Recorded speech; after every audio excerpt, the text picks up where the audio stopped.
کے مطالب اور قرآن حکیم کے مفاہیم کو لوگوں تک پہنچانے کے لیے، سمجھانے کے لیے ترجمے اور تفسیر کی نوعیت کا ایک کام البیان کے نام سے شروع کیا، جس میں 48 صورتوں پر کام مکمل ہو کر شائع ہو چکا ہے اور باقی کا کام جاری ہے۔ اس کے ساتھ حضور نبی کریم علیہ الصلوۃ والتسلیم کی احادیث کی ترتیب و تدوین کا کام ان کی نگرانی میں کیا جا رہا ہے۔ 1983 سے انہوں نے المورد کے نام سے دینی تحقیق کے ایک ادارے کی بنیاد رکھی، جس میں دین اور اس کی مختلف شاخوں اور اس کے مختلف پہلوؤں پر تحقیقی کام جاری ہے۔ میزان، برہان، مقامات اور خیال و خامہ کتابوں کے مصنف ہیں، اور ایک اردو اور ایک انگریزی ماہنامہ ان کی نگرانی میں شائع ہوتا ہے۔ میری مراد جناب جاوید احمد غامدی سے ہے۔ السلام علیکم جاوید صاحب، خوش آمدید۔ بہت شکریہ۔ بہت شکریہ۔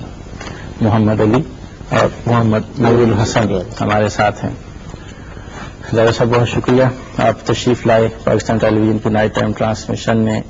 اس طرح ہمارے ناظرین سے آپ کی براہ راست ملاقات کی ایک صورت پیدا ہوئی۔ کچھ آپ سے آپ کی زندگی کے بارے میں ہم گفتگو کرنا چاہیں گے، کچھ آپ کے خیالات اور آپ کی تصاریف کے حوالے سے، اور پھر ہمارے ناظرین ٹیلیفون کالز کے ذریعے سے آپ سے اپنے سوالات کے جواب بھی معلوم کر سکیں گے۔ آپ نے زندگی کو اپنے ایک خاص ڈھب سے بسر کیا ہے اور اسی طرح سے آپ اپنی وضع کے مطابق چل رہے ہیں۔ ملازمتوں کے بندھن سے آپ نے خود کو آزاد رکھا۔ بی اے آنرس تک آپ نے گورنمنٹ کالج لاہور میں تعلیم حاصل کی۔ فلسفہ اور انگریزی ادب آپ کے مضامین رہے۔ پاک پتن سے آپ کا تعلق، تو ہم چاہیں گے کہ آپ ہمیں پاک پتن لے چلیں اور کچھ اپنے بچپن کی گلیاں اور وہ محلہ اور وہ یادیں اور وہ بستی کچھ ہماری نگاہوں پہ بھی روشن کر دیں۔ ڈاکٹر صاحب، یہ عجیب بات ہے کہ پاک پتن میرا آبائی وطن نہیں ہے۔ میرا آبائی گاؤں یہاں لاہور سے 80-85 کلومیٹر کے فاصلے پر داؤد نام کا ایک قصبہ ہے۔ یہ راوی کے کنارے آباد ایک پرانا قصبہ تھا، جو کسی زمانے میں پٹھان کوٹ کے بعد ایک بڑی منڈی سمجھی جاتی تھی۔ میرے والد ایک صوفی مزاج شخص تھے اور ذمہ دار ہیں ہم لوگ اپنے پس منظر کے لحاظ سے۔ ذمہ داروں میں آپ کو معلوم ہے کہ 2, 3, 4 شادیاں تو لوگ کرتے ہیں۔ چنانچہ میرے دادا کی بھی زیادہ اولاد دوسری بیویوں سے تھی، والد پہلی بیوی سے تھے۔ تو جب دادا کی وفات ہوئی تو ان کے شیخ نے میرے والد کو خط لکھا کہ ذمہ داروں میں بالخصوص اولاد اگر سوتیلی ہو تو جھگڑے ہو جاتے ہیں، تو اپنے دین و ایمان کو اگر محفوظ رکھنا ہے تو یہ جگہ چھوڑ دو۔ وہ باقاعدہ کسی سلسلہ تصوف سے منسلک تھے؟ جی، وہ جنیدی قادری سلسلے سے متعلق تھے۔ چنانچہ انہوں نے رخت سفر باندھا اور وہ سائیوال ضلع میں چلے گئے۔ وہاں جانے کی تقریب یہ ہوئی کہ وہاں کے ایک بڑے ذمہ دار سے ان کے پہلے سے کچھ تعلقات تھے، اور جب اچانک انہیں رخت سفر باندھ کے اپنا وطن چھوڑنا پڑا تو دوستی کے تعلق سے انہیں کے پاس چلے گئے۔ تو پاک پتن کے بالکل قریب ایک چھوٹا سا قصبہ ہے جیون شاہ کے نام سے۔ جیون شاہ کے بھی نواح میں ایک بہت ہی چھوٹی سی بستی میں میری پیدائش ہوئی۔ یعنی میں جب کالج کے زمانے میں دیکھنے کے لیے گیا جی، تو اب بھی وہاں 10-12 سے زیادہ گھر نہیں تھے۔ کیا نام ہے اس بستی کا؟ یہ بستی کوئی باقاعدہ نام بھی نہیں رکھتی تھی۔ اچھا، اس کی وجہ یہ تھی، آپ اگر کچھ دیہاتی پس منظر سے واقف ہیں تو آپ کو معلوم ہوگا کہ ذمہ داروں کے یہاں ڈیرا سے بن جاتا تھا، جس میں کنواں ہے۔ اس زمانے میں ٹیوب ویل وغیرہ تو نہیں تھے، جی جی، اور کوئی 2-4 گھر ہیں، تو والد وہیں مقیم تھے۔ جو قریب قصبہ ہے وہ جیون شاہ ہے، تو میری پیدائش نہیں ہوئی۔ تو کس عمر تک آپ وہاں رہے؟ 2-2.5 سال کی عمر تک تو وہی رہے. اس کے بعد پھر والد میری بہنوں کی شادی کے لیے اپنے گاؤں آئے تو ہم لوگ داؤد آ گئے. داؤد میں 3-4-5 سال گزارے. سن 58 میں پھر پاک پتن دوبارہ گیا ہوں میں. سن 58 میں یہ وہی زمانہ ہے جس میں میں ابھی اپنی تعلیم کی ابتدا کر رہا تھا. وہیں جا کر پھر میں نے اسکول میں داخلہ لیا اور 10ویں جماعت تک میری تعلیم پاک پتن میں ہوئی. انٹرمیڈیٹ کے لیے آپ لاہور آئے؟ جی میں نے میٹرک کا امتحان دیا تو اس کے بعد پھر میں نے فیصلہ کر لیا کہ میں گورنمنٹ کالج میں آؤں گا تو پھر میں لاہور آ گیا. تو پاک پتن میرے زمانے میں بہت چھوٹا سا قصبہ تھا اور آپ نے چونکہ پاک پتن کا ذکر چھیڑ دیا ہے جی تو ظاہر ہے کہ اس قصبے کی ایک بڑی پہچان سید فرید الدین مسعود جی جی ایک بڑے صوفی بزرگ ہیں جی اور چشتیہ خاندان سے ان کی وابستگی ہے. بہت لوگ ان کے عقیدت مند ہیں. ان کا مرکز پاک پتن میں مرجع خلائق ہے. ایک دنیا وہاں آتی ہے. تو بچپن میں جو سب سے پہلا تعارف ہوا وہ والد کی وساطت سے بھی صوفی بزرگوں ہی سے ہوا اور پھر ہوش کی آنکھ کھولی تو پاک پتن میں تھے تو وہاں کا سارا ماحول بھی یہی تھا. تو دین کے ساتھ مذہب کے ساتھ آپ کی جو وابستگی ہے کہا جا سکتا ہے کہ اس کے پس منظر میں وہ ماحول اور وہ ساری فضا کار فرما تھی؟ میں کبھی کبھی اس پر غور کرتا ہوں تو مجھے محسوس ہوتا ہے کہ دین کے ساتھ وابستگی میں تو شاید اس نے اتنا کردار ادا نہ کیا ہو. علم کے ساتھ وابستگی میں بہت کردار ادا کیا. والد کا تعلق کیونکہ ایک ایسے سلسلے تھا جس میں خود ان کے شیخ بھی پنجابی زبان کے بڑے شاعر. اگرچہ انہوں نے یہ کوشش کی کہ ان کی تصنیفات عام لوگوں تک نہ پہنچے یعنی شائع نہیں کی اپنے تصانیف. ان کی تصنیفات ان کے مریدوں کے حلقے میں رہتی تھی. اچھا. لیکن وہ 10-15 کتابوں کے مصنف اور ایک دلچسپ بات میں آپ سے عرض کروں. وہ کتابیں نثر میں ہیں یا نظم میں؟ نظم میں ہیں تمام طور. اچھا. اور میرا احساس یہ ہے کہ اگر وہ شائع ہوں اور ان پر کوئی آدمی کام کرے تو وہ پنجابی زبان کے چند بڑے شاعروں میں شمار کیے جانے کے لائق ہیں. ان کا نام بھی بتا دیجیے. نام بہت دلچسپ. ان کا نام تھا دیوان محمد مست عمر. اچھا. اور وہ خود گجرانوالے کے ایک چھوٹے سے گاؤں میں مدفون ہیں. جب چھڑا تو میں آپ سے عرض کروں گا کہ ان کے ساتھ میں نے ایک سفر بھی کیا اور وہ بڑی غیر معمولی صلاحیتوں کے بزرگ تھے. قادری لوگوں کے ہاں اس طرح احکام شریعت کی پابندی نماز روزے کا التزام یہ بہت کم ہوتا ہے لیکن بات اور نوعیت کی غیر معمولی خوبیاں ان میں تھیں. مجھے سفر کے دوران میں بھی اس کا تجربہ ہوا اور والد بھی ان کا بہت سے واقعات سناتے رہتے تھے. تو انہوں نے جس طرح وارث شاہ کی ہیر ہے جی جی اسی طرح لیلا مجنو کی داستان نظم کی تھی. اچھا. اور یہ نظم آپ سمجھیں کوئی 500-600 صفحات میں ہوگی. تو ہمارے یہاں اس کا ایک قلمی نسخہ تھا. میرا خط بہت اچھا تھا بچپن سے تو والد نے مجھ سے کہا کہ تم اس کو مجھے نقل کر دو کیونکہ یہ نسخہ مجھے واپس کرنا ہے. تو میں نے جو سب سے پہلے کتابت کی اسی کتاب کی تھی. تو ایک تو اس سے ادب کے ساتھ بہت وابستگی ہو گئی اور شعری ذوق آپ کا جو ہے آپ کہہ سکتے ہیں کہ اس تصور میں بھی یہ چیز موجود تھی. پھر والد کو فارسی ادب سے بہت دلچسپی تھی اور وہ میری پیدائش کے زمانے میں یہ کہتے تھے کہ میرے ہاں اگر یہ میرے 4 بھائی فوت ہو گئے تھے مجھ سے پہلے. وہ یہ کہتے تھے کہ اب میں یہ چاہوں گا کہ اگر میرے ہاں کوئی بچہ ہوتا ہے تو میں اس کو عربی فارسی اور سنسکرت کا عالم بناؤں. ان کی اسی خواہش کے تحت میری ابتدائی تعلیم اسکول کے ساتھ ہی فارسی عربی کی بھی شروع ہو گئی. اور یہ بھی دلچسپ واقعہ ہے یعنی پاک پتن کا آپ نے ذکر کیا. پاک پتن میں میں نے بعد کا زمانہ زیادہ گزارا ہے. میرا ابتدائی تعلیم کا زمانہ بھی پاک پتن سے دور ایک چھوٹا سا اور گاؤں ہے نانگ پال کے نام سے. نانگ پال ابتدائی تعلیم کا زمانہ بھی وہاں گزرا. میں نے عربی فارسی کی تعلیم وہیں سے شروع کی. وہاں ایک مولوی نور احمد صاحب نام کے پرانے بزرگ تھے. والد صاحب نے میں اس کو 3ری جماعت میں پڑھتا تھا. والد صاحب نے ان سے ذکر کیا کہ میں چاہتا ہوں کہ میں اس کو فارسی عربی کی تعلیم دوں. تو وہ دیوبند کے مجھے اب خیال ہوتا ہے یعنی اس وقت میں اس سے واقف نہیں تھا. مختلف جو مکاتب فکر ہیں لیکن اب جب میں نے یاد کرتا ہوں تو مجھے خیال ہوتا ہے غالباً وہ دیوبند نقطہ نظر کے علماء میں سے تھے، ان سے میری فارسی عربی کی تعلیم کی ابتدا ہوئی اسکول ہی کے زمانے میں. یعنی اس میں معمول یہ تھا کہ میں کوئی 1:30-2 بجے اسکول سے جب واپس آتا تھا تو ظہر کی نماز کے بعد ان کے پاس چلا جاتا تھا، پھر عصر تک وہ تعلیم دیتے تھے. تو میں نے ان سے فارسی ادب میں کریمہ، گلستان، بوستان انہیں سے پڑھی. اس طرح درس نظامی کی جو ہماری ابتدائی کتابیں ہوتی ہیں، میزان ہے، کافیہ ہے، شرح جامی ہے، شرح جامی تک انہیں سے پڑھی. اور یہ آپ میٹرک سے پہلے کی بات بتا رہے ہیں؟ یہ میری تعلیم تیسری جماعت میں شروع ہوئی. یعنی درس نظامی کی ابتدائی کتابیں آپ اس زمانے میں پڑھ چکے؟ اس زمانے میں پڑھ چکا تھا. یہ میرا پرائمری کا زمانہ ہے؟ جی پرائمری زمانہ. 8ویں 9ویں تک میں نے اس کی تکمیل کر لی تھی کتابوں کی. میرے لیے کسی باقاعدہ مدرسے میں جانا تو ممکن نہیں تھا کیونکہ میں اسکول کا طالب علم تھا. تو اس وجہ سے اسکول کے بعد ہی اس تعلیم کو میں جاری رکھ سکتا تھا. تو پہلے میں ان سے پڑھتا رہا اور پھر 4تھی 5ویں جماعت میں ہم پاک پتن واپس آ گئے. تو اصل میں 5ویں جماعت میں پاک پتن آ کے پھر ایک اسکول میں داخل ہوا اور 10ویں تک پھر پاک پتن میں رہا. آپ نے ذکر کیا کہ آپ سے پہلے آپ کے 3 بھائی وفات پا گئے.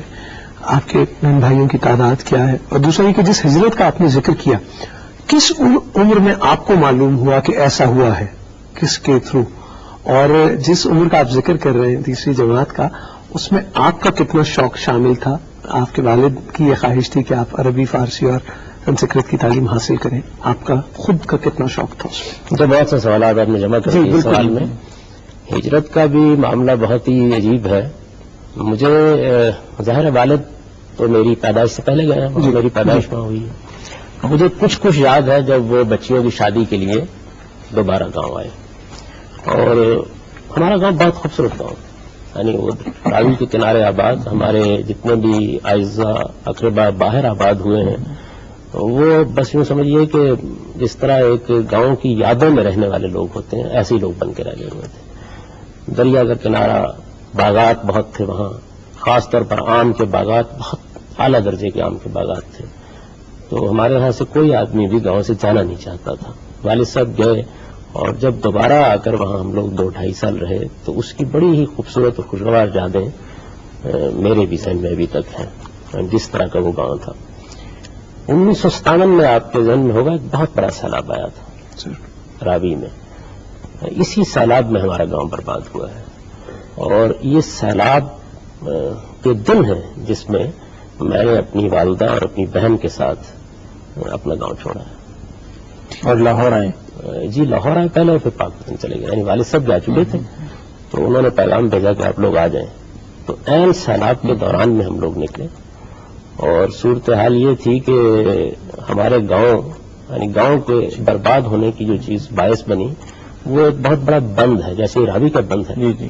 تو اس طرح کا ایک بند ریلوے لائن کو بچانے کے لیے وہاں باندھا گیا ہے. گاؤں اس کی دوسری طرف آ گیا. اب پہلے تو یہ ہوتا تھا کہ سیلاب آیا، پانی دور دور نکل گیا. بند کی وجہ سے پانی 5-6 فٹ کھڑا ہو گیا. تو اس میں ہم لوگ ایک گھوڑے پر سوار ہو کر نکلے، اور مجھے یہ سب سے ابتدائی اس زمانے کی یاد اب تک کبھی کبھی بہت متاثر کرتی ہے. وہ خود گھوڑے کے بارے میں ہے.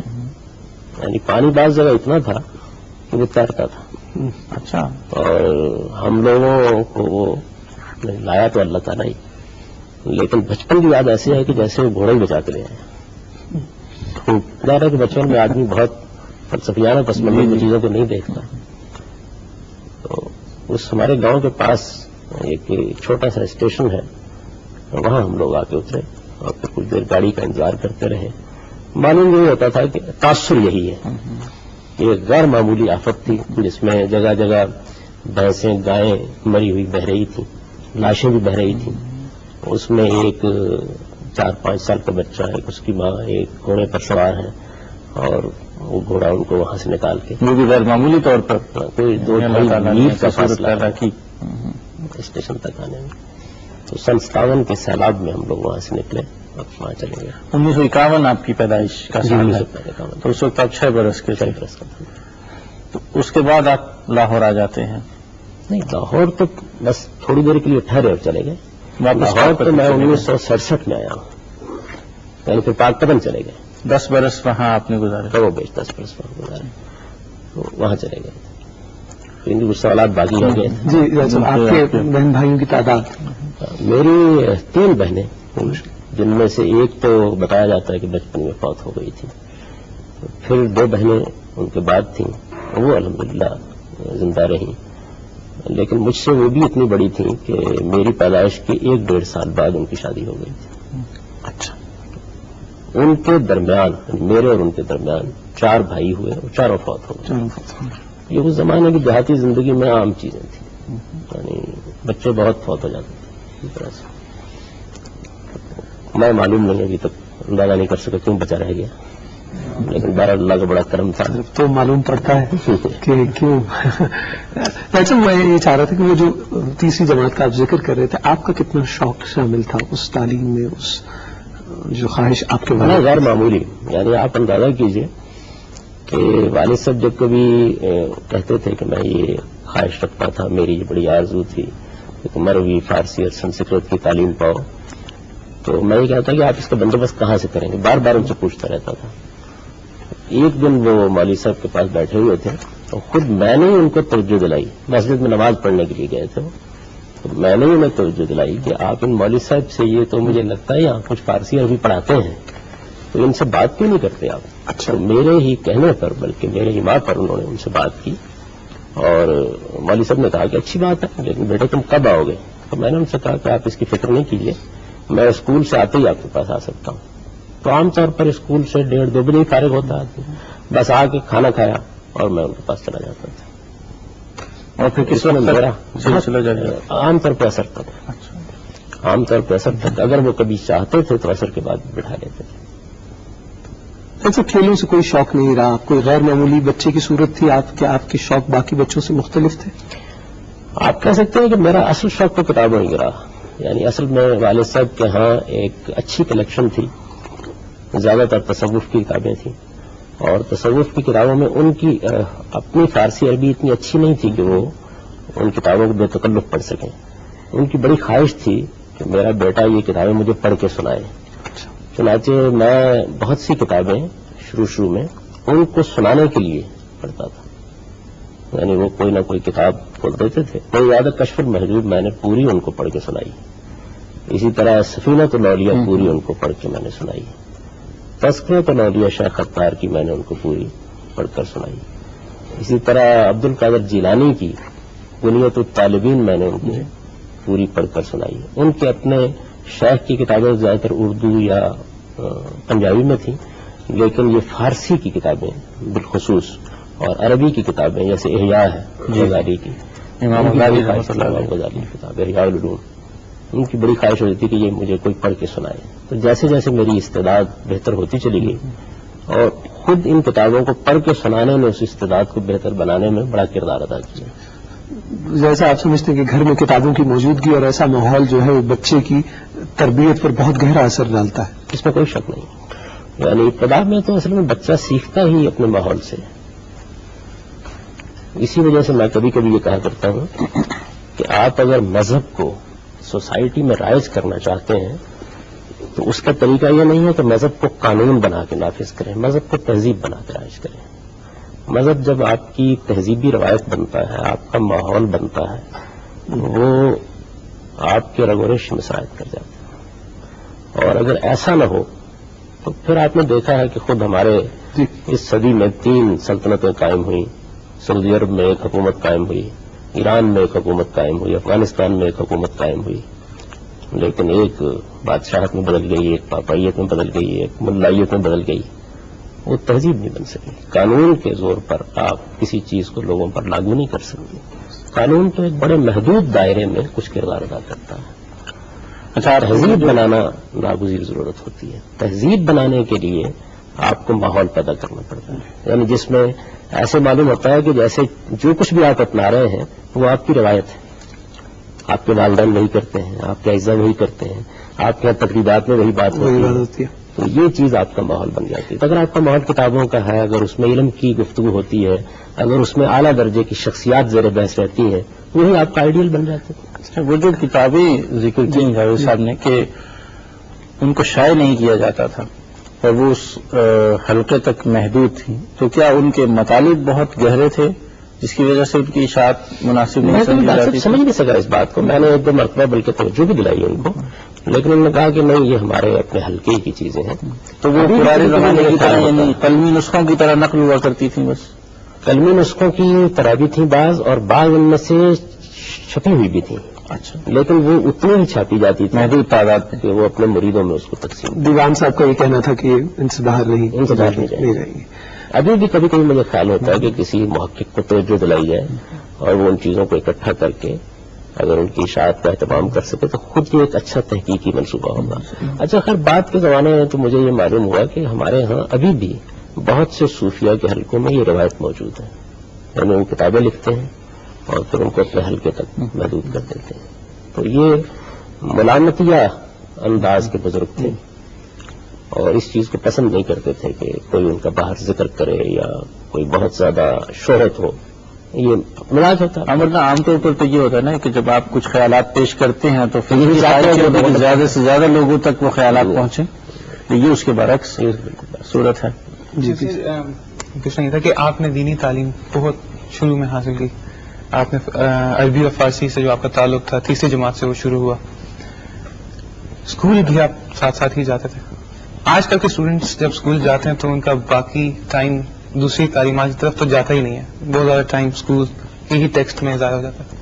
آپ یہ جو بیلنس کریٹ کرتے تھے، کیا وہ تعلیم پڑھ کے آپ کے لیے اسکول کی تعلیم آسان ہو گئی تھی، یا کیونکہ اس کتابوں کا لیول اور اسکول کی کتابوں کے لیول میں تو زمین آسمان؟ ہمارے زمانے میں ویسے نہ اتنی کتابیں ہوتی تھی بھائی، اور نہ اس طریقے سے. اب تو صورتحال یہ ہے کہ میں جب اپنے بچوں کو دیکھتا ہوں کتابوں کا بوجھ اٹھائے ہوئے تو بچے کم اور گدھے زیادہ معلوم ہوتے ہیں. یعنی ان کی کمر جھک رہی ہوتی ہے. 4 پائی برو کتابی 4 پائی برو کتابیں، یہ صورتحال پیدا ہو جاتی ہے. تو اس زمانے میں ایسا نہیں تھا. کتابیں بہت مختصر سی ہوتی تھی. اساتذہ بہت محنت کرتے تھے. یعنی میں آپ کو بتا نہیں سکتا کہ جس استاد کو بھی دیکھا اس زمانے میں ایسے معلوم ہوتا تھا کہ یہ سب کچھ اس کا مشن ہے. وہ اپنے طالب علم کو اپنی اولاد سے زیادہ عزیز رکھتا ہے.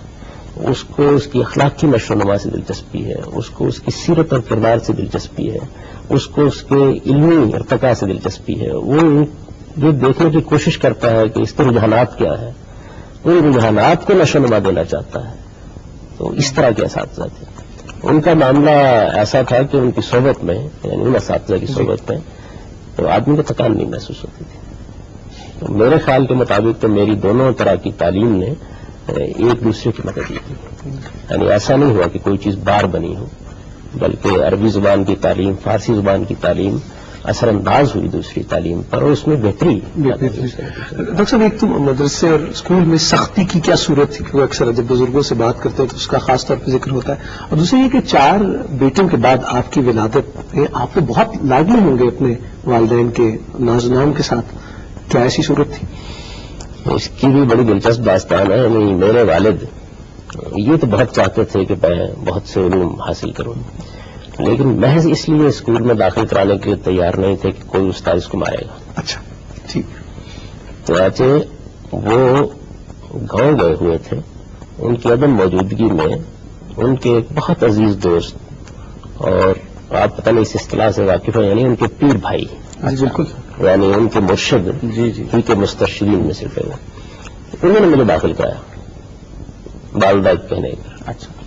اور والد صاحب یہ کہہ رہے تھے کہ یہ تو اصل میں ذبح کرنا ہے بچے کو، اور میری موجودگی میں میں نہیں دیکھ سکوں گا. وہ تو اکبر آبادی کے ہم مسلک میں گاؤں میں یہی صورتحال، لیکن خواہش بہت تھی. مجھے دینی مدارس میں تو اس طرح نہیں پڑھنے کا موقع ملا، اور میں اس کے ماحول کے بارے میں کچھ نہیں عرض کر سکتا. لیکن جن والد صاحب سے میں نے تعلیم پائی عربی فارسی کی، وہ انتہائی شفقت کرنے والے بزرگوں میں سے تھے. یعنی ایک اگرچہ ناخوشگوار معاملہ ان کے اور میرے درمیان ہو گیا، لیکن بس وہ ناخوشگواری تک ہی رہا، اس سے آگے نہیں بڑھا. وہ بھی یہ ہوا کہ وہ مجھے کریمہ پڑھاتے تھے. کریمہ سادی کی کتاب ہے اور بڑی مختصر سی کتاب ہے. فارسی زبان جب شروع کرائی جاتی ہے بچوں کو وہ کتاب پڑھائی جاتی ہے. کریمہ بے بخشا یہ اس زمانے میں تو ہر آدمی کو یاد ہوتے تھے اشعار، اس سے وہ شروع ہوتی ہے. اور میں یہ بھی آپ سے عرض کروں کہ یہ جو سادی کی کتابیں ہیں، ان کا ہماری قدیم تعلیم اور شخصیات کی تشکیل میں بڑا غیر معمولی کردار ہے. ان کتابوں کے موضوعات کیا ہیں؟ یعنی کریمہ کیا موضوعات ہیں، تواضع کیا چیز ہے، خاموشی کیا چیز ہے، قناعت کیا چیز ہے، بخل میں کیا برائی ہے، سخاوت میں کیا خوبیاں ہیں. یعنی جو اخلاقی اقدار ہیں، بنیادی اخلاقی اقدار، ایسے اخلاقی اقدار کہ جن کا کوئی تعلق کسی خاص مذہب سے نہیں ہے، بلکہ وہ یونیورسل اخلاقیات ہیں. یعنی دنیا میں جہاں کہیں بھی انسانی شعور موجود ہے وہ اخلاقیات بھی موجود ہیں. ان پر انہوں نے چند چھوٹے چھوٹے اشعار میں اپنا نقطہ نظر بیان کیا ہے. اور میں انتصاب کی بحثیں ہیں اگرچہ کہ وہ شیخ سعدی کی مستقل تصانیف میں شامل ہے یا نہیں، لیکن بہرحال گمان غالب یہی ہے کہ انہی کی طرف نسبت. تو اب نہیں پڑھتے اس کتاب، اس کا غیر معمولی اثر ہوتا. اس کے بعد ایک تنگنامہ کے نام سے شیخ ختار کی کتاب ہمارے نصاب میں تھی، میں نے بھی پڑھی وہ، اس میں بھی وہی موضوعات ہیں، تھوڑا زیادہ تفصیل کے ساتھ ہے. حد یہ ہے کہ فقہ کی کتاب جو میں نے پڑھی فارسی کی وہ بھی شعروں میں تھی اور اس کا نام نام حق تھا. اشعار میں پوری فقہ بیان ہوئی تھی. اور یہ نام بالعموم کتاب کے متن کے آغاز کی ترکیب سے لیے جاتے بالکل. تو یہ جو کتابیں تھیں ان کا اس زمانے میں آدمی کی سیرت، کردار، اس کی سوچ پر بڑا غیر معمولی اثر ہوتا تھا. میں کبھی کبھی محسوس کرتا ہوں کہ جب کبھی بھی یہ محسوس ہوتا ہے کہ اچھا یہ فلاں آدمی اگر کچھ مانگ رہا ہے تو نہ دیں اگر اس کو، تو مجھے سعدی کا شعر یاد آ جاتا ہے. بخیل اور بود حافظ کیا ہے جی،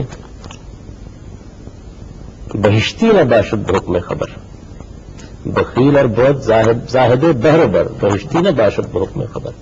کہ بخیل جو ہے وہ اگر زاہد بہر بر بھی ہو، سمندروں اور خشکیوں میں بھی زہد کرتا رہے، وہ بہشت میں نہیں جا سکتا، اس لیے کہ وہ لوگوں کے لیے اپنا مال انفاق نہیں کرتا. تو یہ ہے چھوٹی سی بات، لیکن یہ آپ کی شخصیت کا حصہ بن جائے، باروں سامنے آ جاتا ہے. بڑی حیران کن بات یہ کہ عموماً والدہ جو ہے وہ بہت پریشان ہوتی ہے بچوں کے اس سے، اور آپ کی والدہ نے آپ کو اسکول میں بھیجنے کا اہتمام کیا. کیسا آپ تعلق دیکھتے ہیں؟ میری والدہ میرے والد صاحب کے بالکل برعکس بہت غیر جذباتی خاتون تھی، بہت مدبر، بہت غیر جذباتی، معاملات کو بہت اچھا سمجھنے والی. بلکہ ایک زمانہ جو بات کا آیا اس میں ظاہر خاندان میں وہ بہت بزرگ تھی، تو خاندان کے معاملات وہی سلجھاتی تھی. اور آپ پوچھیں کہ غالباً آکسفورڈ کیمبرج کی پڑھی ہوئی تھی، بالکل ان پڑھ خاتون تھی. یعنی وہ صرف حرف شناسی جانتی تھی، اور وہ بھی اس لیے کہ قرآن پڑھایا جاتا تھا اس زمانے میں، کوئی چیز پڑھی نہیں. آپ ان کے پاس بیٹھیں، ان کی گفتگو سنیں، ان کو معاملات سلجھاتے ہوئے دیکھیں، یہ بھی ایک تہذیبی تربیت ہے. تو آپ محسوس کریں کہ غیر معمولی تعلیم یافتہ خاتون. پڑھا لکھا کون ہوتا ہے سر؟ اصل میں بات یہ ہے کہ یہ پڑھنے لکھنے کی برائی کرنا مقصود نہیں ہے، ہرگز نہیں، لیکن وہ جو ہم کہتے ہیں آدمی ظاہر پڑھتا ہے تو اس کے ذریعے سے اس کو بہت سی معلومات حاصل ہوتی ہیں، وہ اپنے ماضی سے واقف ہوتا ہے، وہ اہل علم کی چیزوں کو دیکھتا ہے. لیکن جو چیز مقصود ہے پڑھنے لکھنے سے وہ اصل میں انسان کے شعور کی بلندی ہے. یعنی وہ اپنے انسانی شعور کو کس درجے بلند کرتا ہے. اور یہ چیز ایسی ہے کہ جو شاید کتابوں سے اتنی متعلق نہیں جتنی میں نے آپ سے عرض کیا تہذیبی روایات سے متعلق ہے.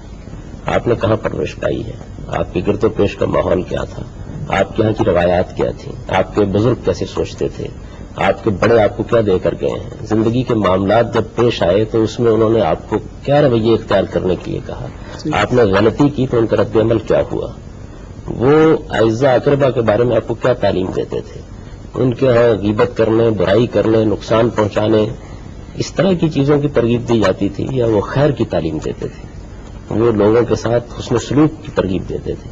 اس کا بڑا اثر ہے. سو ہم یہ کہہ سکتے ہیں کہ اگر اس طرح سے تعلیم یافتہ نہیں تھے تو تربیت یافتہ تھے، اس میں کوئی شک نہیں.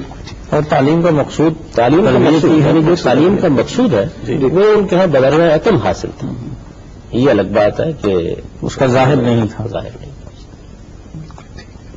اچھا، اگر اب پاک پتن کی اور وہاں کے قیام کی بات ہو گئی ہو تو ہم لاہور کی طرف چلیں. پاک پتن میں بھی بہت سی چیزیں ایسی ہیں جن کو آپ لاہور سے کیوں اتنی دلچسپی رکھتے ہیں؟ ویسے لاہور اس میں کوئی شک نہیں کہ آدمی ایک بار آ جائے تو جانے نہیں دیتا. میں ایک مرتبہ ارادہ کر لیا کہ لاہور چھوڑ دوں، تو اس وقت محسوس نہیں ہوا، لیکن میں کچھ دن لاہور سے باہر رہا تو مجھے محسوس ہوا کہ لاہور کو چھوڑ کے نہیں جایا جا سکتا. لاہور کی اپنی کچھ لاہور آیا تو جا سکتا ہے، لاہور میں جب آدمی ایک بار آ جائے تو ایسا لگتا ہے کہ جیسے وہ یہیں پیدا ہوا تھا، اس کی مٹی یہیں ہے، اسے مرنا بھی یہیں چاہیے. لیکن میرا جی نے ایک شعر کہا لاہور کے بارے میں کہ اے ساجن لاہور نہ جا، دور سے تو اس ڈھول کو سن. ایک تاثر یہ بھی میرا خیال یہ ہے کہ اپنے اپنے تجربات ہیں، یعنی لاہور سے آپ کو کئی نسبتیں ہو سکتی ہیں. ہمارے استاد تھے، ہو سکتا ہے آپ ان کے نام سے واقف ہوں، اصغر سلیم میر. صفدر میر سے تو آپ واقف ہوں گے، زینوں کے نام سے پاکستان ٹائمز لکھا کرتے تھے، ان کے بھائی تھے. اور جب میں گورنمنٹ کالج میں پڑھتا تھا تو یہ ہمارے اردو کے استاد تھے. تو گئے ہم لاہور آ گئے، درمیان میں آ گئے. ان کا ایک شعر ہے لاہور کے بارے میں، کیا کہیے لاہور سے ہم کو نسبت ہے تو کیسی ہے، 20 برس پہلے چھانی تھی ایک گلی کی خاتمیاں. تو اصل میں بات یہ ہے کہ شہروں سے نسبتیں تو اسی پہلو سے ہوتی ہیں. آپ نے کچھ بچپن گزارا ہے، آپ نے کچھ دوست وہاں بنائے ہیں، آپ کہیں بیٹھے ہیں، آپ کہیں اٹھے ہیں. تو ان کو 20 برس پہلے جو گلی کی خاتمیاں میں چھانی تھی وہ لاہور سے کہیں نہیں جانے دیتی تھی. تو انسان کی یہ یادیں ہیں جو اس کے ساتھ وابستہ ہیں. وہ مجدد صاحب نے اپنے خطوط میں لاہور کے بارے میں ایک تاثر لکھا ہے کہ اس شہر میں برکت ہے. بات یہ جی کہ قریب زمانے میں لوگ کہتے ہیں کہ لاہور بجان برابر خریدا. جی جی جی، اس وجہ سے لاہور تو لاہور ہے، اس میں کوئی شک نہیں. پاک پتن کا معاملہ یہ ہے کہ وہ میرا گھر اس شہر کی ایک طرف تھا، اسکول ایک طرف تھا. تو ایک طرح سے میں روزانہ اسکول جاتے اور آتے پورا شہر دیکھتا تھا، یعنی اس کے اندر سے گزر کے جانا پڑتا تھا. گزر کے کیا جانا پڑتا تھا، 10-15 منٹ میں آپ شہر کے ایک طرف سے دوسری طرف چلے جاتے. چھوٹا سا قصبہ تھا. پاک پتن میں مجھے 2 شخصیات ایسی ملی کہ جن سے اب تک خاص تعلق ہے، اور دونوں شخصیات کے مجھ پر بڑے اثرات ہوئے. ان میں ایک تو سید شیر محمد تھے. یہ میرے اسکول کے زمانے کے استاد پہلے رہے اور پھر میرے زمانے ہی میں یہ صدر مدرس ہو گئے میرے اسکول کے. آپ نے شاید ماشی گوٹ کا ذکر سنا ہو. جی بالکل. ماشی گوٹ کے زمانے میں جو لوگ مولانا سید اللہ صاحب مودودی سے الگ ہوئے ان میں یہ بھی شامل تھے، پرانے بزرگوں میں سے. دوسرے بزرگ نصیر الدین ہمایوں تھے. نصیر الدین ہمایوں اب تنظیم اساتذہ کے بزرگوں میں سے ہیں، اور شاید جو تحقیق کا ادارہ تنظیم اساتذہ نے قائم کر رکھا ہوا ہے اس کے کوئی ذمہ دار بھی ہیں.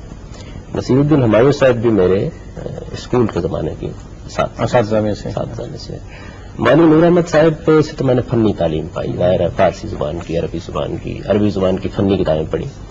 لیکن سوسائٹی کے مسائل، انقلابی تحریکیں، مذہبی رویے، ان سب چیزوں میں متوجہ کرنے میں 2 شخصیات کا بڑا حصہ ہے. اور سید صاحب کا تو یہ بڑا دلچسپ واقعہ ہے کہ میں جب 9ویں جماعت کا امتحان دے کے فارغ ہوا تو ایک دن میں ان کے پاس گیا. اور آپ دیکھیے، آپ باور نہیں کریں گے اس واقعے کو، اور وہ ابھی زندہ ہے، اگر سن رہے ہوئے تو وہ بھی لطف اٹھائیں گے اس سے. میں نے ان کے پاس جا کے، صدر مدرس تھے اسکول کے، ان کی خدمت میں نے یاد کہا کہ میں یہ محسوس کرتا ہوں کہ اسکول میں میرا وقت ضائع ہوتا ہے، تو کیا آپ میں امتحان دے دوں گا، کیا آپ مجھے چھٹی نہیں دے دیتے؟ اب یہ ظاہر ایک بڑا ہی احمقانہ مطالبہ ہے، غیر معمولی بات ہے. ایسی بات کوئی استاد اگر سنے گا تو وہ طالب علم کو ڈانٹ کے واپس بھیج دیں. تو انہوں نے کچھ توقف کیا تو انہوں نے کہا کہ میں چھٹی دے دیتا ہوں تم کو، لیکن تم کرو کیا؟ میں پڑھنا چاہتا ہوں، اور کیا کروں گا، یہاں وقت بہت ضائع ہوتا ہے. تو انہوں نے کہا کہ میں اسکول کی لائبریری اوپر منتقل کر دیتا ہوں، دوسری منزل پر کچھ کمرے تھے ہاسٹل کے، تو تم ایسے کرو وہاں آ جاؤ اور کسی کلاس میں نہ آیا کرو. مجھے انہوں نے فارغ کر دیا، اسکول کی لائبریری اوپر منتقل کر دی، اور 9 مہینے میں نے 10ویں جماعت کے وہیں رہ کر گزارے اور پھر امتحان دیا فارغ. بہت خوب. اچھا، انہوں نے آپ سے یہ نہیں کہا کہ تم اپنے آپ کو کیا سمجھتے ہو اور تم کیا بلاؤ اور تمہیں تمیز نہیں ہے استاد سے بات کرنے کے لیے بات کو؟ انہوں نے تو یہ کہا ہوگا نا کہ بالائی سرش ز ہوش مندی می تافت ستارہ یہ بلندی. ایسا بھی انہوں نے سوچا تو ان کا حسن غنی ہے، اس لیے کہ میں اس وقت ایک طالب علم ہی تھا، اور کیا چیز تھی اساتذہ میں. یعنی آپ یہ دیکھیے کہ یہ بات میں نے ان سے ایسے ہی بے تکلفی سے یاد کر دی جیسے آپ کو سنا دی ہے, اور انہوں نے اس کا اہتمام کر دیا. پھر یہ تھا کہ وہ دوسرے تیسرے دن آتے تھے اور کبھی کبھی پوچھ لیتے تھے مجھ سے کیا پڑھ رہے ہو, کیا مطالعہ کر رہے ہو, میری کسی مدد کی ضرورت تو نہیں ہے. یہ جو بے تکلفی ہے یہ صرف ان کے ساتھ ہی تھی یا کہ ہر ایک یہ آپ کی نیچر میں؟ نہیں, باقی اساتذہ کے ساتھ تھی. بہت محبت کا تعلق رہا. نصیر الدین ہمایوں صاحب تھے اور بھی میرے بعد اساتذہ تھے. میں آپ سے عرض کر رہا ہوں کہ میں اب اپنے بچوں کے اساتذہ کو جب دیکھتا ہوں تو مجھے وہ استاد نظر نہیں آتے. وہ تو اپنی زندگی کا مقصد بنا لیتے تھے طالب علم کو. یعنی طالب علم کی تعلیم, طالب علم کی تربیت. یہ جو اب ہمارے ہاں ٹیوشن کی وبا ہے, اساتذہ ظاہر ہے کہ حالات بھی اس میں ہوں گے, میں کوئی مذمت کی بات نہیں کر رہا, بہت کچھ دخل ہوگا موجودہ حالات کو بھی اس میں.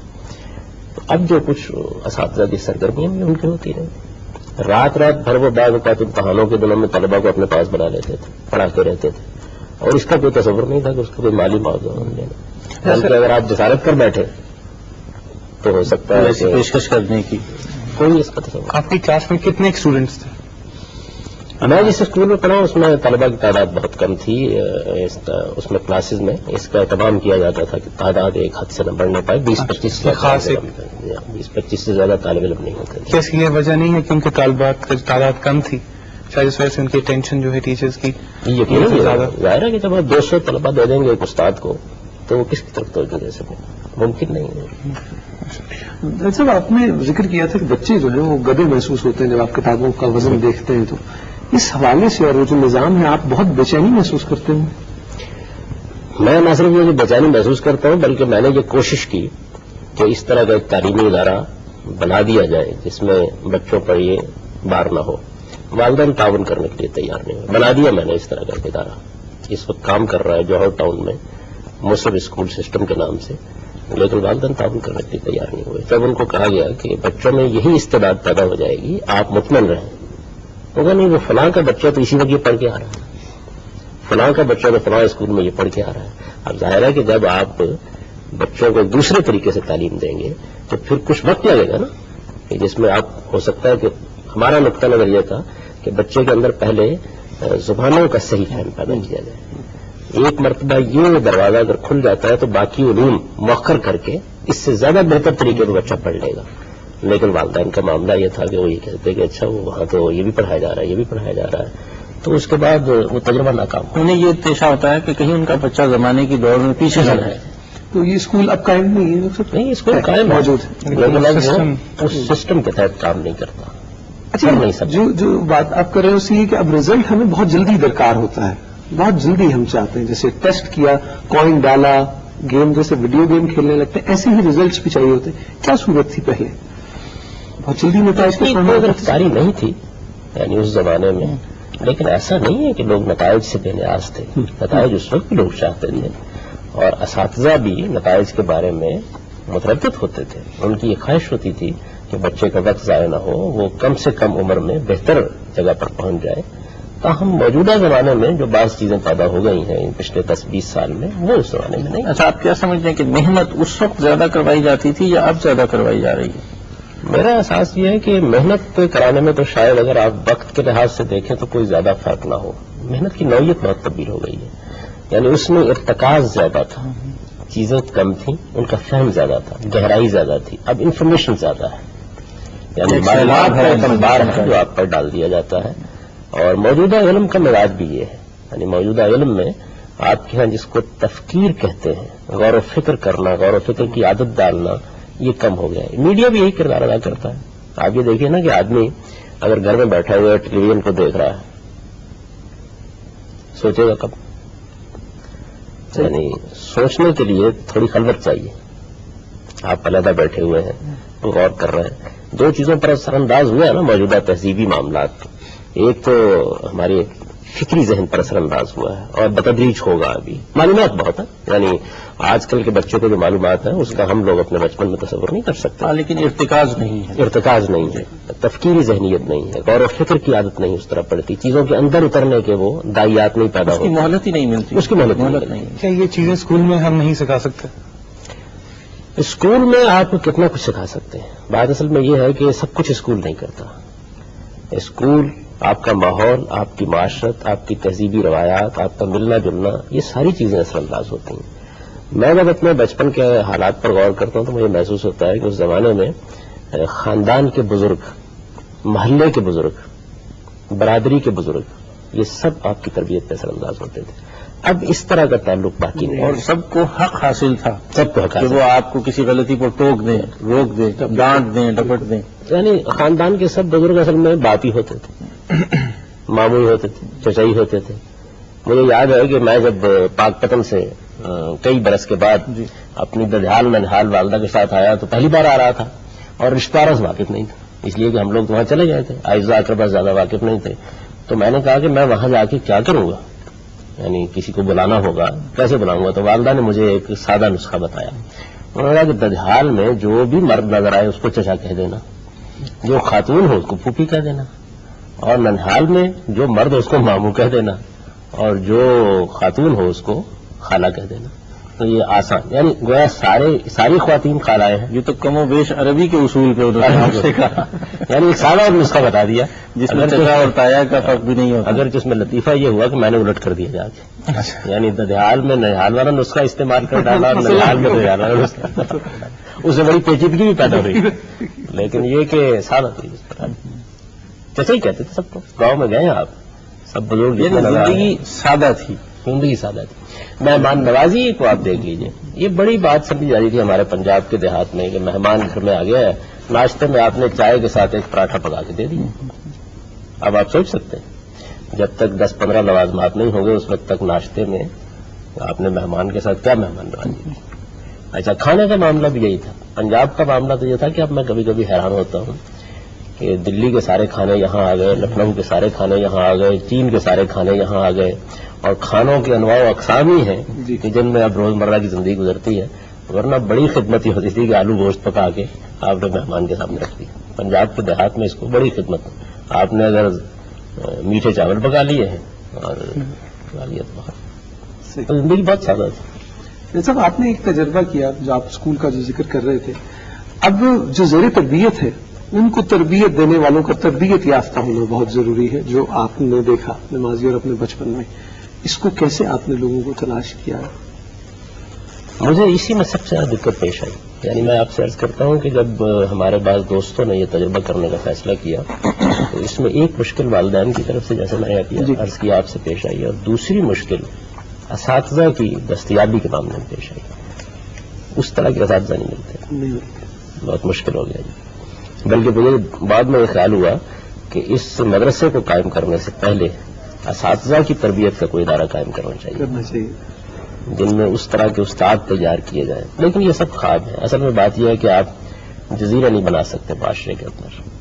سوسائٹی جس روش پر چل پڑتی ہے پھر اس کے اندر ہی سے راستے نکالنے پڑتے ہیں. محنت کر کے آپ کچھ نہ کچھ راستے نکال لیتے ہیں، لیکن ایسا نہیں کر سکتے کہ بالکل اس راہ سے کٹ کر کوئی کام کر لیں. اور آپ نے یہی کیا ہے کہ سوسائٹی کی اپنی بات روش عام جو ہے اس میں سے راستے نکالنے کی کوشش کی ہے. ناظرین، جاوید احمد غامدی صاحب کے ساتھ گفتگو کا سلسلہ جاری ہے اور ابھی یہ مرحلہ آگے بڑھنے کو ہے. ابھی جاوید صاحب کی زندگی اور ان کے خیالات میں مزید گفتگو ہوگی، لیکن اس کے درمیان میں ایک نعت سنتے ہیں.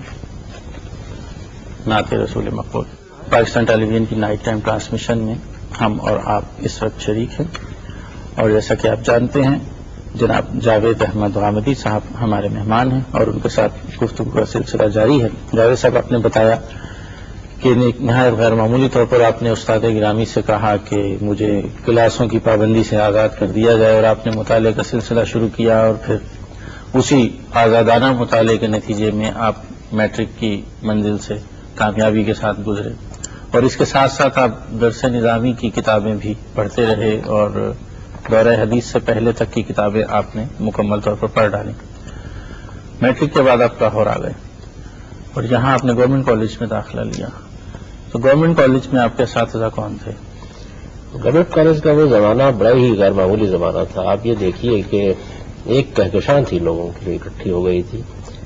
مرزا منور صاحب تھے جی، ملک بشیر الرحمان صاحب تھے، پروفیسر سراج تھے انگریزی ادب کے اساتذہ میں، ڈاکٹر محمد اجمل تھے نفسیات، سعید شیخ صاحب تھے فلسفے میں، اور اس سے تھوڑا ہی عرصہ پہلے کرامت حسین جعفری صاحب ریٹائر ہوئے تھے، ان کے ابھی اثرات اس پورے شعبے پر باقی تھے. صابر لودھی صاحب تھے اردو کے استاد، اردو کے اساتذہ میں سے. تو میں سمجھتا ہوں کہ وہ بڑا ہی غیر معمولی یہ ایک سے بڑھ کر ایک یہ تو نام ہے جو آپ نے لیے گورنمنٹ کالج. غلام السلام نقوی تھے. اچھا، خوب. جو بڑے افسانہ نگار اور ناول نگار. تو یہ ہمارے زمانے کا اسکر سلیم میر کا میں نے ابھی آپ نے ذکر فرمایا. اگرچہ وہ ایک درویش منش آدمی تھے، زیادہ تر شہرت سے گریزاں رہے، لیکن ان کی شاعری بڑی غیر معمولی شاعری. فیض اور سبت حسن کے ساتھیوں میں سے تھے. ان کا ایک شعر بھی ہے کہ جب کبھی فیض و سبت حسن اور ہم ہوں گے یکجا تو مل کر کریں گے رقم، غم کی رو داد غم کس کو فرصت بھی ہے کس کو یارہ بھی ہے. تو وہ ان کے پرانے لوگوں میں سے تھے. تو آپ نے انٹر میں کون سے مضامین اختیار کیے؟ انٹر میں فلسفہ اور انگریزی ادب، یعنی ایک تو لازمی انگریزی ہوتی ہے جو پڑھنا ہی ہوتی ہے، ایک اختیاری انگریزی ہوتی ہے. تو میں نے وہ ساتھ رکھ لی. اور تیسرا مضمون مجھے چونکہ زیادہ دلچسپی ادب سے تھی، فلسفے سے تھی، تاریخ سے تھی اور مذہبیات سے، تو اس وجہ سے میں نے فلسفے اور ادب کو جمع کر دیا. عام طور پہ 3 مضمون ہوتے ہیں. تیسرا مضمون اسلامیات تھا. اچھا، آپ کے کوئی مشیر تھے، کسی سے مشورہ کیا آپ نے سلیکشن کے لیے جب آپ کالج میں جا رہے تھے، یا خود آپٹ کیا؟ میرا کوئی گھر میں بھائی نہیں تھا. والد صاحب کو اس طرح کی چیزوں سے زیادہ دلچسپی نہیں تھی. ان کی دلچسپی تو میں نے آپ سے عرض کیا ہے کہ پرانے کلاسیکی ادب سے، فلسفے سے، تصوف سے اور اس کے پس منظر کی چیزوں سے تھی. اور کوئی خاندان میں میرے کوئی علمی روایت نہیں رہی. میں ایک ذمہ دار خاندان سے تعلق رکھتا ہوں، اور ذمہ داروں کے ہاں تو یا جانوروں سے دلچسپی ہوتی ہے، یا فصلوں سے دلچسپی ہوتی ہے، یا باغات سے دلچسپی ہوتی ہے، اور یا ان کے ثمرات و نتائج سے دلچسپی ہوتی ہے. تو اس وجہ سے کوئی ایسی علمی روایت میرے گھر میں نہیں تھی. لیکن میں اپنے بارے میں بالکل واضح تھا، کیونکہ مجھے یہ بڑی اچھی طرح یاد ہے کہ جب 5ویں جماعت، اب مجھے نہیں پتا کیا صورتحال ہے، ہمارے زمانے میں 5ویں جماعت میں بھی ایک امتحان ہوا کرتا تھا، جیسے جس کو اس زمانے میں وظیفے کا امتحان. جی. تو اس امتحان میں جب میں کامیاب ہوا اور نمایاں طریقے پہ کامیاب ہوا، تو جیسے مقامی نامہ نگار آ جاتے ہیں بچوں سے بات کرنے کے لیے، تو اس نے مجھ سے پوچھا کہ تم کیا بنو گے؟ تو میں نے ان سے کہا کہ میں ایک اسکالر بنوں گا. اس وقت تک آپ اپنی صلاحیتوں کا اندازہ لگا چکے تھے؟ یہ تو مجھے نہیں معلوم کہ میں اندازہ لگا چکا تھا نہیں، لیکن یہ بالکل واضح جواب تھا جو میں نے دیا. بہت خوب. یعنی میرے سامنے آئیڈیل وہی تھے. جن بزرگوں کو میں نے پڑھا تھا تو مجھے خیال ہوتا تھا کہ غزالی بننا چاہیے، ابن تیمیہ بننا چاہیے. جن بزرگوں کو میں نے ابتدا میں پڑھا تو وہی جو سمجھیے کہ میرے لیے مثالی شخصیت، آئیڈیل آپ کے وہی بنے. تو یہاں آنے کے بعد آپ کے دوست احباب میں بھی ایسے لوگ ملے جن کی صحبت سے آپ نے سمجھا کہ آپ کے اس ذوق کو ترقی ہوئی؟ میرے دوست احباب میں آپ کہہ سکتے ہیں، لیکن میں کچھ کم آمیز طالب علم رہا ہمیشہ. ہاسٹل میں رہے آپ؟ نہیں، میں ہاسٹل میں نہیں رہا. میری اصل میں بہن جہاں پہ آئی ہوئی تھی، تو ابتدا میں تو میں آ کے انہیں کے گھر میں مقیم ہو گیا، اور ان کا گھر گورنمنٹ کالج کے بہت قریب تھا. بعد میں میرے والدین نے وہاں سے اپنا مکان فروخت کر کے کوئی غالباً 5-6 ماہ کے بعد آ گئے یہاں پہ. تو اس وجہ سے میں ہاسٹل میں کبھی نہیں رہا. صاحب، ایک تو یہ کہ وہ نتائج سمراٹ کی جو بات ہو رہی تھی وہ ذمہ دار خاندان میں، کبھی اس نے آپ کو اپنی طرف کھینچا یا نہیں؟ اور جب لاہور میں آپ پہلی دفعہ جب کالج کے لیے آئے تو سب سے پہلے لاہور کی کس چیز نے ہٹ کیا آپ کو؟ وہ ایک واضح فرق جو آپ کو نظر آیا شہر اور قصبے کا، وہ کیا تھا؟ لاہور میں ریلوے اسٹیشن پر اترا، اور اترنے کے بعد اس زمانے میں ڈبل ڈیکر بسیں چلاتی تھی، اور ان کا اپنا ایک چام تھا. یعنی اس بس میں بیٹھنے کا بھی بچوں کو بہت لطف آتا تھا. تو میں نے والدہ ساتھ تھی تو میں نے ان سے کہا کہ میں تو اوپر کی منزل پہ، اس میں سیڑھیاں ہوتی تھیں، سیڑھیاں چڑھ کے اوپر کی منزل پہ جایا جاتا. وہاں بیٹھ کر آپ دیکھیں نا، وہاں سے مجھے نسبت روڈ جہاں فوڈ اسٹریٹ بنی ہے یہاں تک کا فاصلہ طے کرنا تھا. زیادہ سے زیادہ 5 منٹ کا فاصلہ ہوگا. تو میں بہن کے گھر چلا گیا. بہن کے گھر جانے کے بعد جو پہلا کام میں نے کیا وہ یہ معلوم کرنے کا کیا کہ یہاں کوئی قریب میں لائبریری ہے. تو مجھے بڑی خوشی ہوئی جب مجھے معلوم ہوا کہ دیال سنگھ لائبریری بہت قریب ہے. دیال سنگھ لائبریری سے پھر مجھے بڑی مناسبت ہو گئی. میں نے اپنا بڑا وقت اس زمانے میں پہلے یہاں گزارا، بعد میں پھر پنجاب پبلک لائبریری سے متعارف ہو گیا. تو ایک زمانہ ایسا رہا ہے کہ جب میں صبح لائبریری کھلنے کے وقت میں چلا جاتا تھا اور شام کو بند ہونے کے وقت میں نکلا تھا. تو گورنمنٹ کالج کی لائبریری سے بھی آپ کا تعلق ہے؟ گورنمنٹ کالج کی لائبریری سے بھی میں نے بہت فائدہ اٹھایا. لیکن میرا زیادہ وقت یا تو گھر میں جب ہوتا تھا شام میں تو دیال سنگھ لائبریری میں، اور جب کالج جاتا تھا تو پھر پنجاب پبلک لائبریری میں. ظاہر ہے اس عرصے میں آپ نے ماسٹر لائبریری سے کچھ مناسبت ہو گئی. اس زمانے میں وہ بھی اولڈ کیمپس ہی میں تھی. وہ بھی اولڈ کیمپس میں کری. اس عرصے میں آپ نے انسانوں سے زیادہ کتابوں کو پڑھا. ایسا نہیں ہے کہ انسانوں سے زیادہ تعلق نہیں رہا، لیکن آپ یہ نہیں کہہ سکتے کہ بہت زیادہ دوست بنانے کا میرا مزاج رہا. بزرگ لوگوں سے زیادہ میں استفادہ کرتا رہا. مثلاً اس زمانے میں ڈاکٹر سعید عبداللہ صاحب کے ہاں بہت میں جاتا رہا. اسی طرح سے جو میرے اپنے اساتذہ میں بڑے لوگ تھے ان کی صحبت میں بیٹھتا رہا. بلکہ پروفیسر مرزا منور صاحب کا معاملہ تو یہ تھا کہ ان کے ہاں حفیظ آ جاتے تھے، ان کے عابد علی عابد آ جاتے تھے، ان کے اور بہت سے لوگ کلاس کے دوران میں آ جایا کرتے تھے. یعنی 12 ایسا ہوتا تھا وہ اپنے کمرے میں کلاس لے رہے ہوتے تھے. گورنمنٹ کالج میں اساتذہ کے کمرے الگ سے بنے ہوئے تھے جی. تو اگر طلبہ کم ہو تو وہ 5-7 طلبہ ہیں تو اساتذہ وہیں عام طور پہ بلا لیتے تھے. اور اس میں کئی بار ایسا ہوا کہ ہم لوگ پڑھ رہے ہیں اور حفیظ جلندری مرزا صاحب کے پاس آ گئے اور بس اس کے بعد حفیظ سے ان کی باتیں شروع ہو گئی. تو گورنمنٹ کالج میں بہت غیر معمولی ماحول تھا. وہ انفارمل تدریس. انفارمل. پھر یہ کہ اس زمانے میں کالج کی مجالس بڑی غیر معمولی تھی. مجلس اقبال، سوندی ٹرانسلیشن سوسائٹی، بریڈ فلاسفی سوسائٹی، یعنی ان سوسائٹیز میں بڑے اچھے مقالات پڑھے جاتے تھے، بہت اچھی گفتگویں ہوتی تھیں، بڑی غیر معمولی تربیت لوگوں کی اس میں ہوتی تھی. پروفیسر مرزا منور صاحب نے یہ جو اپنی ایقان اقبال کے مضامین ہیں اور بعض دوسرے اسی طرح کے قافیے میں جو ان کی کتابیں ہیں، میزان اقبال، یہ زیادہ تر وہاں لکھے اور پڑھے. اور پہلی مرتبہ یہ مجلس اقبال میں پڑھے گئے کالج میں. بلکہ یہ جو ان کا مقالہ ہے کلام اقبال پر عربی ادب کے اثرات، یہ انہوں نے 2 نشستوں میں وہیں پڑھا تھا. یہ گورنمنٹ کالج سرگودا میں پڑھا گیا ابتدائی طور پر، اور وہاں کے مجلے میں بھی شائع ہوا. تو پھر اس کے بعد انہوں نے یہاں 2 نشستوں میں انہوں نے پڑھا، مجھے یاد ہے اب تک. اور اس پر بڑی بحث ہوئی ہمارے ہاں. پروفیسر القمہ صاحب ایک اس زمانے میں ہوتے تھے، نام بھی ان کا محمد القمہ اورینٹل کالج میں ان کا وظیفہ مجھے اسی زمانے میں یاد ہے. اس میں کچھ بحث تھی ہے کہ قرآن مجید کی زبان بہت رواں ہے اور اس کو آپ پڑھتے ہیں تو معلوم ہوتا ہے کہ جیسے ایک دریا ہے جو بہتا چلا جا رہا ہے. تو ان بڑی شگفتگی تھی. تو انہوں نے کہا کہ یہ ماں ہوگا تو مزاحز ہی کے بارے میں کیا خیال ہے، یعنی ذرا تھوڑا سا تکلف کر کے یہ لفظ ادا کرنا پڑتا ہے نا. تو یہ مجھے اب تک یاد ہے. پروفیسر مرزا منور صاحب نے وہیں یہ مقالات پڑھے. غالباً پہلے انہوں نے لکھے ہوں لیکن وہاں انہوں نے یہ پڑھے اور ان مجالس میں پر بڑی اچھی گفتگویں، بڑی اچھی بحثیں ہوئیں. بہت سے نئے نوجوان وہاں بہت انکریج ہوتے تھے. اور عام طور پر پروفیسر صاحب اور پروفیسر ملک بشیر الرحمان صاحب بڑی تربیت کرتے تھے اردو زبان ادب سے تعلق رکھنے والے لوگ. آپ کہہ سکتے ہیں کہ اس ماحول میں جو اساتذہ تھے اگرچہ ایک سے ایک باکمال لوگ تھے، تو آپ کو مرزا صاحب نے متاثر کیا؟ مرزا صاحب نے بہت متاثر کیا. ڈاکٹر اجمل صاحب نے بہت متاثر کیا. ڈاکٹر اجمل صاحب کے ہاں جو صوفیانہ مزاج بعد میں پیدا ہوا وہ تو خیر بعد کی چیز ہے، لیکن وہ اس زمانے میں بھی ایک نہایت شریف النفس آدمی تھے. ان کا بہت وسیع مطالعہ تھا اور اپنے علم اور فن سے ان کی غیر معمولی دلچسپی تھی اور وہ اس کا خاص ذوق طلباء میں پیدا کر دیتے تھے. دوسرے یہ کہ ان کے پاس آپ بیٹھ جائیں تو آپ گھنٹوں بیٹھ سکتے تھے. جو تعلق سید شیر محمد صاحب کا یا نصیر الدین صاحب کا آپ کے ساتھ تھا اسکول لائف میں، کیا اسی طرح کا کوئی تعلق آپ نے گورنمنٹ کالج میں بھی محسوس کیا؟ پروفیسر مرزا منور صاحب سے ایسا ہی تعلق ہوا. پھر ایک اور بڑی بزرگ شخصیت گورنمنٹ کالج میں تھی جن سے میں نے کچھ چیزیں پڑھی بعد میں الگ سے بھی، یعنی مجھے ان سے براہ راست پڑھنے کا موقع تو نہیں ملا. میں چونکہ عربی فارسی پہلے سے پڑھا ہوا تھا تو میں نے ان کو مضمون کے طور پر نہیں رکھا. یہاں آنے کے بعد یہاں ایک بہت بڑا خانوادہ ہے عربی ادب کا، لاہور ہی میں وہ بزرگ ہوا کرتے تھے. مولانا فیض الحسن سہارنپوری.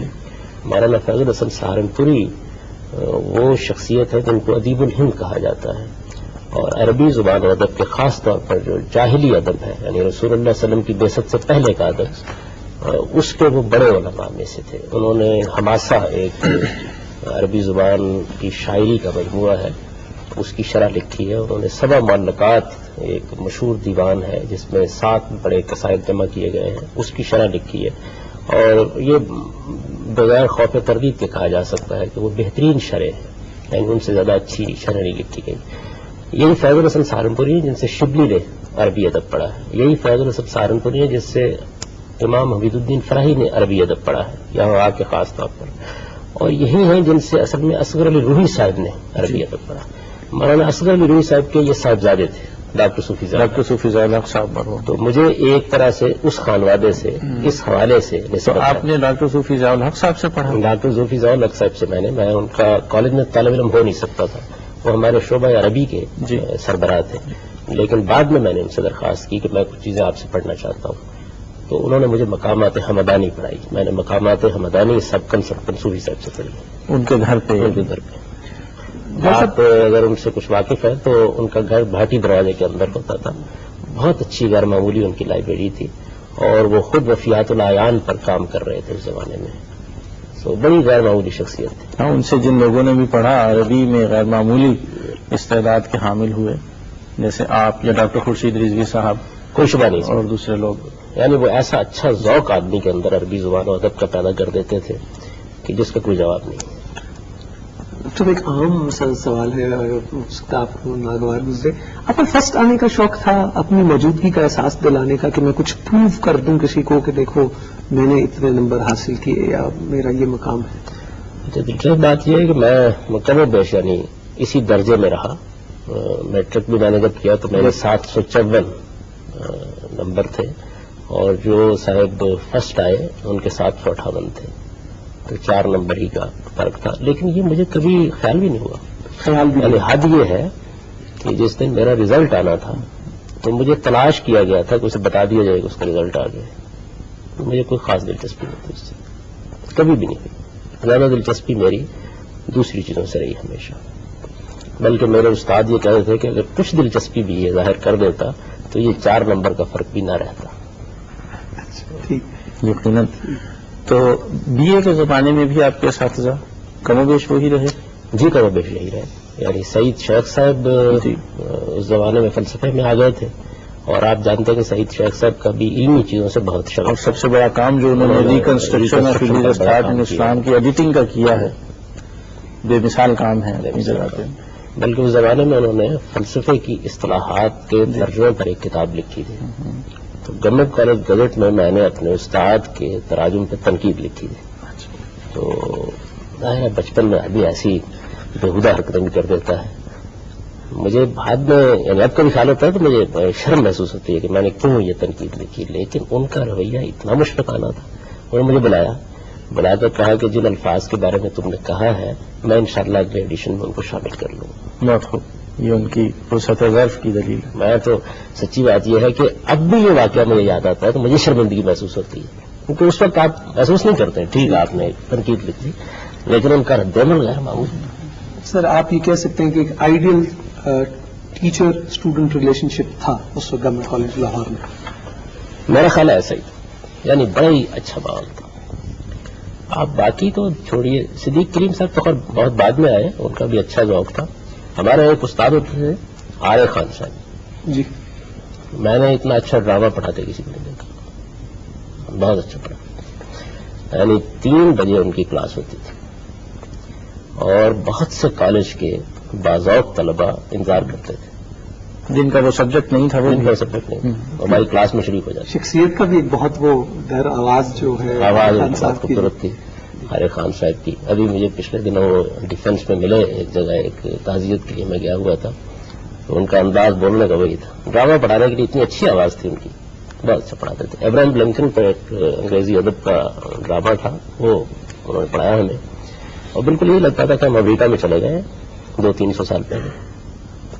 ایسی ماحول کی انہوں نے منظر کشی کی، اس خوبصورتی سے اس کے مکالمے ادا کیے، اور بس معلوم نہیں ہوتا کہ ڈرامہ اسٹیج کیا جا رہا ہے. بہت خوب. اور اصل ڈرامے کے پڑھانے کے فن کا تقاضا بھی یہی ہے. سر آپ نے انگریزی ادب پڑھا تھا، آپ انگریزی ادب کو کہاں دیکھتے ہیں with comparison to our literature? دیکھیے بات یہ کہ انگریزی ادب میں بہت تو مولود ہے ہمارے ادب کے مقابلے میں. یعنی آپ 500-700 سال تک اس کی تاریخ لے جائیں گے، بہت سے بہت بڑھائیں گے تو. لیکن ہمارا ادب تو تاریخ کے اندر ہے بس. عربی ادب، فارسی ادب، اس کی روایت بڑی غیر معمولی ہے. میں انگریزی ادب کی کوئی تنقید نہیں کر رہا، اس کی اپنی خوبیاں ہیں، اپنا حسن ہے، اس کے اپنے مضامین ہیں. لیکن جب ایک تہذیب غلبہ پا لیتی ہے تو بہت سے وہ لوگ جو اس درجے کے نہیں ہوتے وہ بھی اس کے سیاسی غلبے کے نتیجے میں لوگوں کے ذہنوں پر چھا جاتے ہیں. ہمارے ادب کا آپ کوئی موازنہ نہیں کر سکتے اس کے ساتھ. فارسی ادب میں جو گہرائی ہے، آپ بیدل کو پڑھیے، آپ صاحب کو پڑھیے، آپ نظیری کو پڑھیے، تو آپ جیسی گہرائی وہاں پائیں گے. میں تو کہتا ہوں آپ غالب کو پڑھیے، جس نے ان تمام کے اثرات کو قبول کیا ہے اور ایک نیا رنگ پیدا کیا. تو معمولی درجے کے لوگ یہ نہیں. اچھا، تو آپ کا تو مضمون فلسفہ اور ادب تھا، لیکن آپ نے بعد میں ان دونوں مضامین کو کم و بیش چھوڑ دیا. یہ بھی ایک بڑی عجیب بات ہے کہ مجھے ڈاکٹر صاحب کبھی خیال بھی نہیں تھا کہ میں مذہبیات میں کوئی علمی کام کروں گا. یعنی یہ میرا اپنے ذوق کے لحاظ سے کبھی خیال نہیں ہوا. میرا اپنا رجحان یہی تھا کہ میں فلسفے اور تصوف پر اور ادب پر ہی کام کروں گا. مذہبی علوم جب میں نے پڑھے تو اس وقت بھی میرے پیش نظر اسلم زبان سیکھنا تھا. یہی وجہ ہے کہ مجھے کچھ بہت زیادہ رغبت نہیں ہوئی کہ میں جا کے دورہ حدیث کروں. قرآن مجید تو آپ جانتے ہیں کہ پڑھایا نہیں جاتا، یعنی وہ فنی کتابیں ہیں، منطق ہے، علم کلام ہے، فلسفہ ہے، نحو ہے یا فقہ کی چیزیں جو پڑھائی جاتی ہیں عام طور پہ، تو ان سے بھی مجھے کوئی دلچسپی نہیں پڑی. دورہ تفسیر کروایا جاتا ہے، وہ ہمارے یہاں نہیں تھا، آپشنل ہوتا ہے. جی، وہ یہاں میں نے پڑھا جن اساتذہ سے، ان کے ہاں اس کا بھی کوئی خاص شغف نہیں تھا. یعنی فنی کتابیں بالعموم پڑھائی جاتی تھی. تو قرآن مجید سے بھی مجھے کبھی اس زمانے میں کوئی دلچسپی پیدا نہیں ہوئی. تو قرآن مجید سے میری علمی دلچسپی کی بات کر رہا ہوں. ظاہر ہے کہ تو ظاہر ہے کہ دلچسپی ہوتی ہے، لیکن حالانکہ میں نے اس زمانے میں کچھ تفاسیر بھی دیکھ لی تھی، پڑھ لی تھی، لیکن کوئی دلچسپی پیدا نہیں ہوئی. ذرا آگے بڑھنے سے پہلے یہ بتا دیجئے، سب سے پہلے آپ نے کون سی تفسیر پڑھی؟ سب سے پہلے جو تفسیر میں نے پڑھی وہ تو ہمارے گھر میں جو تفسیر تھی، وہ سب سے پہلے کا آپ نے سوال کیا ہے، وہ آپ شاید واقف ہوں گے. ایک بریلوی نقطہ نظر کے عالم ہیں نعیم الدین مراد آبادی، تفسیر نعیمی. جی، تو ان کی تفسیر نعیمی بالکل سب سے پہلے میں نے اسی کو پڑھا. بلکہ مجھے یاد ہے کہ نصیر الدین ہمایوں صاحب نے 6ٹھی جماعت میں ایک مجلس میں اصرار کیا کہ تم قرآن مجید کا درس دو گے، تو میں نے اسی سے پڑھ کے درس دے دیا، اور بالکل مدرسی نوعیت کا درس دے دیا. حالانکہ وہ مجلس اس مقصد کے لیے نہیں منعقد ہوئی تھی. تو انہوں نے پھر بعد میں مجھے کچھ اور کتابیں دی ہیں، ان کہا کہ تم اس طرح کی چیزیں بھی پڑھو، اور پہلی مرتبہ تفہیم القرآن سے انہوں نے مجھے متعارف کرایا. وہ ابھی مکمل نہیں ہوئی تھی. اچھا، واپس آتے ہیں آپ جو بات کر رہے تھے اس کی طرف. تو میں مضمون کی بات ہم کر رہے تھے. تو میں یہ گزارش کر رہا تھا کہ مذہبیات سے، یعنی پس منظر کے لحاظ سے مجھے کوئی زیادہ دلچسپی نہیں. ادب کی چیزیں میں پڑھتا تھا، فلسفے کی چیزیں پڑھتا تھا. اسی طرح تصوف سے مجھے بہت غیر معمولی دلچسپی تھی. ابن عربی کی دونوں بڑی کتابیں، فصوص بھی اور فتوحات بھی، یہ میں نے اپنے طالب علمی کے زمانے میں بہت اچھی طرح پڑھ لی تھی. بلکہ میں جب کالج میں آیا ہوں تو میں نے بعض لوگوں کو ان کے بعض حصے پڑھائے بھی، یعنی ان سے فتوحات مکیہ کے بہت دلچسپی تھی مجھے ان چیزوں سے. قرآن بہت مشکل اور دقیق کتاب سمجھی جاتی ہے، بہت مشکل اور دقیق کتاب سمجھی جاتی ہے، اس میں کوئی شک نہیں ہے. اور بلکہ یہ بھی کہا گیا ہے کہ وہ نہیں پڑھنی چاہیے سب لوگوں کو. آپ کہہ سکتے ہیں اس کی وجہ یہ ہے کہ اس میں جو مباحث ہیں ان سے ایک عامی غلط فہمی مبتلا ہو سکتا ہے، اور بعض ایسی چیزیں بھی ہیں کہ جن کی تفہیم میں بھی بہت سے مسائل اس کو پیش ہوتے ہیں. لیکن میرا ایک خاص پس منظر تھا، تو میرے لیے وہ کوئی مشکل چیزیں نہیں تھیں. یعنی جیسی میری تربیت ہوئی تھی، تصوف اور فلسفہ چونکہ آپ خاص تھے تو اس وجہ کوئی اس میں نہیں تھا. میرے یہاں تو اصل میں مذہبیات سے علمی دلچسپی کا باعث مدرسہ فراہی سے میرا تعارف بنا. یعنی علمی دلچسپی کی بات کر رہا ہوں. علمی دلچسپی سے میری مراد یہ ہے کہ اس کو میں موضوع بناؤں، اس پر میں کام کروں، اس پر تحقیق کروں. یہ تو اس کے بعد تو یہ کالج کے زمانے میں دلچسپی شروع ہو گئی تھی؟ یہ 1973 میں، یعنی میں آپ نے کس سن میں کیا؟ سن 72 میں نے گریجویشن کی، اور یہ اس کے بعد کی بات ہے. اس کا معاملہ ایسے ہوا کہ میں پنجاب یونیورسٹی لائبریری میں، جو اس کا اورینٹل سیکشن ہے، آپ یقیناً اس سے واقف ہوں گے، آپ جب اس میں داخل ہوتے تھے تو ایک راہداری آتی تھی جو کیٹالاگ کی الماری میں پڑی شیلف رکھے ہوئے تھے. تو میں اس میں جیسے آدمی بس ویسے ہی دیکھ رہا ہوتا ہے نا، کارڈز دیکھتا چلا جا رہا ہے، تو اس طرح دیکھ رہا تھا. کارڈ گردانی کہہ سکتے ہیں آپ. کوئی چیز تلاش کر رہا ہوگا یا کوئی دیکھ رہا ہوگا، تو اس میں اچانک میری نظر پڑی ایک کتاب، ذرا منفرد نام، اسالیب القرآن، اور مصنف کا نام نیچے میں نے دیکھا تو وہ بھی ذرا مختلف، امام حمید الدین فرائی کی ہے، مشہور کتابوں میں سے.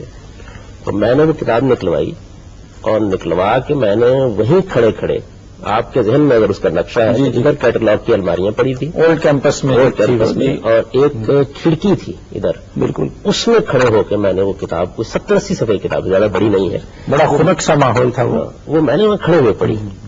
اتنا مجھے اس کتاب نے انوالو کیا، وہ آگے کبھی بات ہوگی تو اس کا ذکر کروں گا کہ اس کی کیا وجہ تھی. اتنا انوالو کیا کہ میں نے اس کو وہیں کھڑے کھڑے پڑھا. اس کے اصل میں پوری کتاب آپ نے 70-80 صفحے کی کتاب، زیادہ بڑی کتاب نہیں ہے، تو میں نے وہیں کھڑے کھڑے پڑھی. اس کا مقدمہ بدرالدین اصلاحی صاحب نے لکھا ہوا ہے. انہوں نے اس کے مقدمے میں ذکر کیا ہے کہ میں یہ کتاب اب چھاپ رہا ہوں، ہندوستان میں لائے ہوئے تھے اور میرے پاس وہ شخصیت موجود نہیں ہے. اس میں ان کا جملہ مجھے اب تک یاد ہے جو انہوں نے لکھا، عربی زبان میں تھا اس کا مقدمہ، کتاب بھی عربی میں ہے. ثانی اسنین زمایت بدان بیاداب الامام الفراہی، یعنی وہ قرآن مجید میں ہے نا، صدیق رضی اللہ عنہ کے لیے جو استعمال، کیونکہ ان کے 2 شاگرد تھے، اختر احسن اصلاحی اور امین احسن اصلاحی، تو انہوں نے یہ لکھا کہ ثانی اسنین زمایت بدان، یعنی وہ 2 میں کا دوسرا جو امام فراہی سے استفادہ کرتے رہے وہ اب ہندوستان میں نہیں ہے. اس میں انہوں نے امین احسن اصلاحی سے مراد مولانا امین احسن اصلاحی سے. تو میرا پہلی مرتبہ یہ تعارف کی ابتدا ہے، علمی تعارف، یعنی میں اس سے پہلے ان کے نام سے واقف تھا، لیکن ان کا یہ پس منظر اس وقت تک